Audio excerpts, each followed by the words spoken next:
बिस्मिल्लाहिर्रहमानिर्रहीम। अस्सलाम वालेकुम स्टूडेंट्स।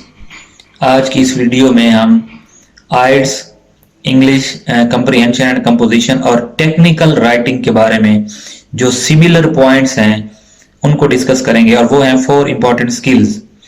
सबसे पहले मैं 2 इंपॉर्टेंट पॉइंट रिसेप्टिव स्किल्स और प्रोडक्टिव स्किल्स के बारे में आपसे कुछ इंपॉर्टेंट बातें शेयर कर रहा हूं, तो गौर से सुनिएगा। प्रोडक्टिव स्किल्स में 2 चीजें आती हैं, एक आती है लिसनिंग और दूसरी आती है रीडिंग। लिसनिंग में क्या होता है, लिसनिंग कैसे इंप्रूव होती है? 40 मिनट्स ऑन डेली बेसिस आप टेक टॉक सुन सकते हैं, कुछ important videos related to English language वो आप सुन सकते हैं। If you want to improve your English language, if you want to improve your English listening, then you must listen active listening. First improve your active listening. Passive listening improve नहीं करनी, active listening improve कैसे होती है? For example, IELTS में listening का जब test होता है तो उसके 5 डिफरेंट पॉइंट्स होते हैं। वो आपको ऑडियो या कुछ वीडियोस वगैरह सुनवाते हैं हेडफोन्स के थ्रू या किसी और उसके थ्रू, डिवाइस के थ्रू। तो सुनने के बाद आपने उनके 40 आंसर्स देने होते हैं। ये है लिसनिंग। इसके लिए मैं आपको सारी स्किल्स के लिए एक ही वर्ड सजेस्ट करूंगा, और वो है practice. 40 minutes on daily basis if you want to improve your listening skill. उसके बाद आ जाता है reading skill. So I have already told you, reading is to mind as what exercise is to body. So reading is directly linked with our mind. Reading की improvement कैसे होती है? 40 minutes on daily basis आप कोई भी चीज उठा के पढ़ सकते हैं। अगर आप इंग्लिश इंप्रूवमेंट करना चाहते हैं तो इंग्लिश से रिलेटेड कोई भी पैराग्राफ, कोई भी ऐसे, कोई भी आर्टिकल, कोई भी प्रपोजल, कोई भी थीसिस या कुछ पेजेस बुक से आप पढ़ सकते हैं। तो वो भी आपने एज एन एक्टिव रीडर उस तरह पढ़ना है। इसकी भी जितनी ज्यादा आपकी प्रैक्टिस होगी उतनी ही अंडरस्टैंडिंग होगी। सेम आइट्स में आपको कुछ पैराग्राफ्स दिए जाते हैं जिनको समझ के बुकलेट में आपने उनका जवाब लिखना होता है। उसके बाद मैं बात कर रहा हूं प्रोडक्टिव स्किल्स की। प्रोडक्टिव स्किल्स में 2 चीजें फिर मजीद आती हैं, 2 skills.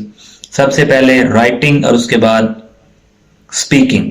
Writing is directly linked with creativity. Writing तब ही इंप्रूव होती है जब आप उसकी प्रैक्टिस करते हैं 40 मिनट्स ऑन डेली बेसिस। तो कोई भी टॉपिक आप उठा के लिख सकते हैं, किसी भी चीज पे आप शॉर्ट ऐसे लिख सकते हैं, आप किसी की बायोग्राफी खुद से लिख सकते हैं। जितना आप खुद से लिख सकते हैं आप लिखें। जितनी ज्यादा आपकी प्रैक्टिस होगी उतनी ज्यादा अच्छी आपकी राइटिंग स्किल होगी।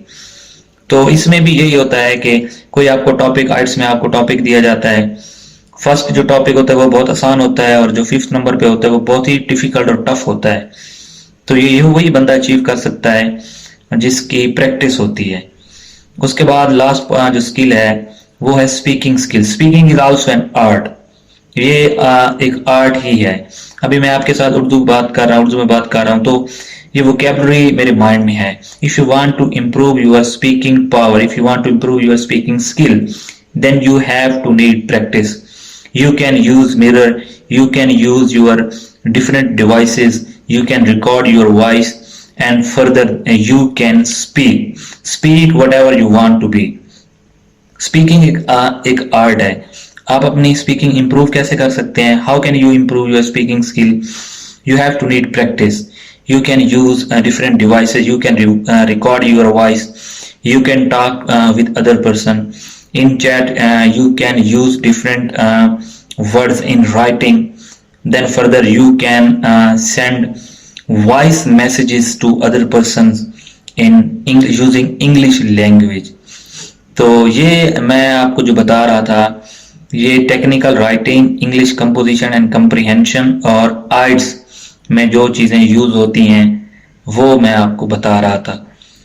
तो मैं उम्मीद करता हूँ आपको अच्छे तरीके से समझ आ गई होगी। अगर आप लोगों में से किसी का कोई सवाल है तो आप कमेंट सेक्शन में कमेंट करके मुझसे बिला किसी परेशानी या टेंशन या हिचकिचाहट के आप कोई भी सवाल मुझसे पूछ सकते हैं। All the best.